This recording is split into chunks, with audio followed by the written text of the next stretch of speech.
Hello friends, welcome to ரின் சமையல். இன்றைக்கி நம்ம ரின் சமையல் சேனலில் நெய் சேர்க்காம வாயில் வச்சோடையும் கரையக்கூடிய மைசூர் பாக் எப்படி செய்யலான்றதை பார்க்கலாம். ஈஸியான sweet snack recipe, Deepavali sweet ரெசிபியான இந்த மைசூர் பாக்கை 1 கப்பு கடலை மாவு இருந்தால் போதுங்க, ஈஸியாக செஞ்சிடலாம்.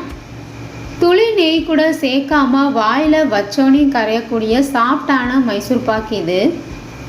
எல்லாருமே விரும்பி சாப்பிடுவாங்க. நெய் சேர்த்து செய்கிற மைசூர் பாக்கு போலவே இந்த மைசூர் பாக்கும் சாப்பிட்றதுக்கு ரொம்பவே சாஃப்டாக டேஸ்ட்டாக இருக்கும்.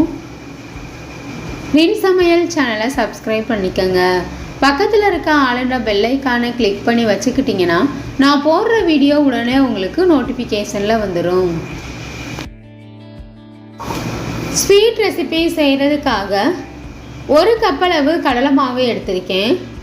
கடாயில் சேர்த்துட்டு கடலை மாவில் இருக்க ஈரப்பதம் போகிற வரைக்கும் அடுப்பை மீடியம் ஃப்ளேம்லேயே வச்சு வறுத்து விட்டுக்கணும். மாவோட கலர் மாறிடாமல் வறுக்கணும்.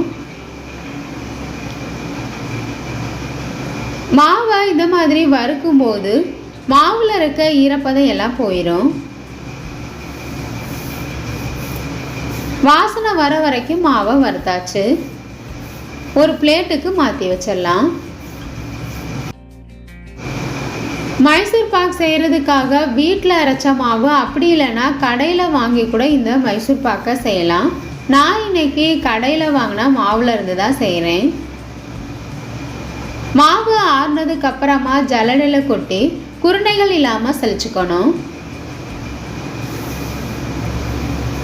சின்ன சின்ன உருண்டைகள் இருக்க மாதிரி இருக்கும். அது எல்லாத்தையுமே உடச்சி விட்டுட்டு நைஸாக சலிச்சுக்கோங்க.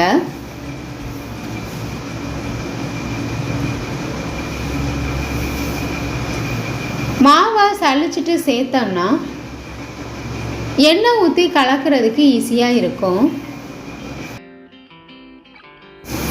ஜலிச்சதுக்கு அப்புறமா கடைசியாக இந்த மாதிரி சின்ன சின்ன உருண்டைகள் இருக்கும். அது எல்லாத்தையுமே உடச்சி விட்டுட்டு சலிச்சு எடுத்துக்கோங்க. மாவை நைஸாக ஜலிச்சாச்சு. இது கூட எந்த கப்பில் நம்ம மாவளந்து எடுத்தோமோ அதே கப்பில் 1 கப் அளவு எண்ணெய் எடுத்திருக்கேன். நான் ரீஃபைண்ட் ஆயில் தான் எடுத்திருக்கேன். வாசனை இல்லாத எண்ணெய் சேர்த்து செய்யும்போது மைசூர் பாக் சாப்பிட்றதுக்கு டேஸ்ட்டாக இருக்கும்.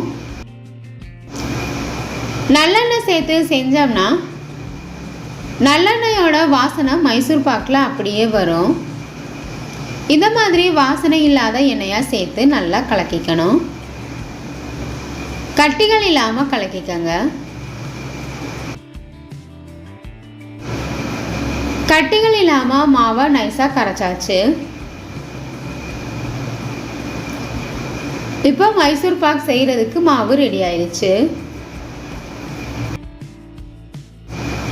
மைசூர் பாக் ரெடியான உடனே ஊற்றுறதுக்காக கொஞ்சமாக நெய் தடவி வச்சிடலாம். ட்ரே அல்லது தட்டில் நெய் தடவி வச்சிட்டோம்னா மைசூர் பாக் ரெடியான உடனே ஊற்றுறதுக்கு ஈஸியாக இருக்கும். நெய் தடவி வச்சோம்னா மைசூர் பாக் ட்ரேயில் ஒட்டாமல் வரும். எந்த கப்பில் மாவளந்து எடுத்தோமோ அதே கப்பில் 1.5 கப் அளவு ஜீனி எடுத்திருக்கேன். கடாயில் சேர்த்துட்டு இது கூட 1/2 கப் அளவு தண்ணி சேர்த்துக்கணும். 1 கப் அளவு மாவுக்கு 1.5 கப் அளவு ஜீனி மீடியமான இனிப்பாக இருக்கும். ஒருவேளை உங்களுக்கு இனிப்பு அதிகமாக வேணும் அப்படின்னா 1/4 கப் அளவு ஜீனி அதிகமாக சேர்த்துக்கங்க. பாகு பதம் செக் பண்ணிடலாம். ஜீனி கரைஞ்சி நுரைச்சி கொதி வந்ததுக்கு அப்புறமா விரல் எடுத்து இந்த மாதிரி எடுத்து பார்க்கும்போது கம்பி போல் வரணும். இதுதான் பாகுப்பதம். ஒரு கம்பி பதம் வந்ததுக்கு அப்புறமா நாம் கரைச்சி வச்சிருக்க மாவை பாகில் சேர்த்துடணும். அடுப்பை மீடியம் ஃப்ளேம்லேயே வச்சுட்டு கையெடுக்காமல் கலந்து விடணும்.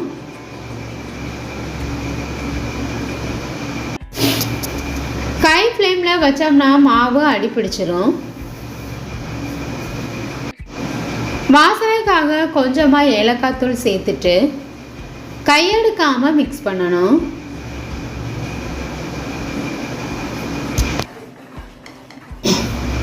1 கப் அளவு மாவு இருந்தால் போதுங்க. 1/2 கிலோ அளவு மைசூர் பாக்கை வீட்டிலேயே ஈஸியாக செஞ்சிடலாம். பேக்கரியில் வாங்கி சாப்பிட்ற அதே டேஸ்ட்டில் வாயில் வச்சோன்னே கரையக்கூடிய சாஃப்டான மைசூர் பாக் இது. கொஞ்சம் கூட நெய் சேர்க்காம தான் இந்த மைசூர் பாக் நம்ம செய்ய போகிறோம். எவ்வளோ நேரம் ஆனாலும் சாஃப்டாக இருக்கும். ஒரு சிலருக்கு நெய் சேர்த்தா பிடிக்காது. அவங்களுக்கு இந்த மாதிரி நெய் சேர்க்காம மைசூர் பாக்கை ஈஸியாக செஞ்சு கொடுக்கலாம். நாம் சேர்த்துருக்க மாவு கடாயில் ஒட்டாமல் திரண்டு வரணும். அது வரைக்கும் அடுப்பு மீடியம் ஃப்ளேம்லேயே வச்சுட்டு கையெடுக்காமல் கலந்து விட்டுறணும். கடாயில் ஒட்டாமல் திரண்டு வந்துருச்சு. நாம் நெய் தடவி வச்சுருக்க ட்ரே அல்லது பிளேட்டுக்கு மாற்றிடலாம்.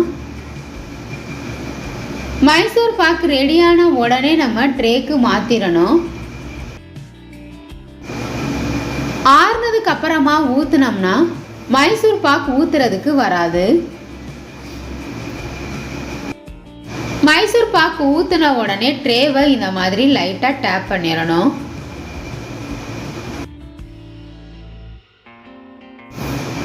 சமப்படுத்தி விடுறதுக்கு ஸ்பூனில் கொஞ்சமாக நெய் தடவிட்டு சமப்படுத்தி விட்டோம்னா ஒட்டாமல் வரும். அப்படி இல்லைன்னா மரக்கட்டை கரண்டியில் வச்சு கூட சமப்படுத்தலாம்.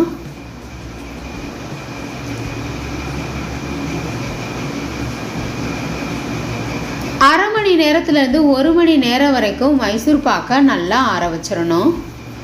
அதுக்கப்புறமா நம்ம கட் பண்ணோம்னா கட் பண்ணுறதுக்கு ஈஸியாக இருக்கும். கையில் ஒட்டாமல் மைசூர் பாக் நல்லா ஆறிடுச்சு. தட்டில் கவிழ்த்து வச்சு மைசூர் பாக் ட்ரேவை லைட்டாக தட்டினோம்னா ஒட்டாமல் ஈஸியாக வந்துடும். இப்போ நமக்கு சூப்பராக மைசூர் பாக் ரெடி ஆயிடுச்சு. எந்தளவு உங்களுக்கு பெருசாக அல்லது சின்னதாக வேணுமோ அதுக்கு தகுந்த மாதிரி மைசூர் பாக்கை கட் பண்ணி எடுத்துக்கங்க. நான் கடைகளில் வாங்கி சாப்பிட்றது போல் மீடியமான சைஸில் கட் பண்ணுறேன். கட் பண்ணும்போதே எவ்வளோ சாஃப்டாக இருக்குதுன்னு பாருங்கள். இந்த மாதிரி சாஃப்டான மைசூர் பாக் செஞ்சு வச்சுக்கிட்டோம்னா 1 வாரம் ஆனாலும் கெடாது. இந்த மைசூர் பாக்குக்கு நம்ம கொஞ்சம் கூட நெய் சேர்க்காம தான் செஞ்சுருக்கோம். வாயில் வச்சோனையும் கரையக்கூடிய நெய் சேர்க்காத சாஃப்டான மைசூர் பாக் சூப்பராக ரெடி ஆயிடுச்சு. நெய்யில் செஞ்ச மைசூர் பாக்கு போலவே சாஃப்டாக இருக்கும். ஈஸியான தீபாவளி ஸ்வீட் ரெசிபியான மைசூர் பாக் உங்களுக்கு பிடிச்சிருந்ததுன்னா பிரின்ஸ் சமையல் சேனலை சப்ஸ்கிரைப் பண்ணிக்கோங்க ஃப்ரெண்ட்ஸ். ஸ்நாக் ரெசிபி உங்களுக்கு பிடிச்சிருந்ததுன்னா மறக்காமல் ஒரு லைக் கொடுங்க ஃப்ரெண்ட்ஸ். கமெண்ட் பண்ணுங்கள், ஷேர் பண்ணுங்கள். பக்கத்தில் இருக்க ஆளுன்ற பெல்லைக்கானை கிளிக் பண்ணி வச்சுக்கிட்டிங்கன்னா நான் போடுற வீடியோ உடனே உங்களுக்கு நோட்டிஃபிகேஷனில் வந்துடும். Thank you friends.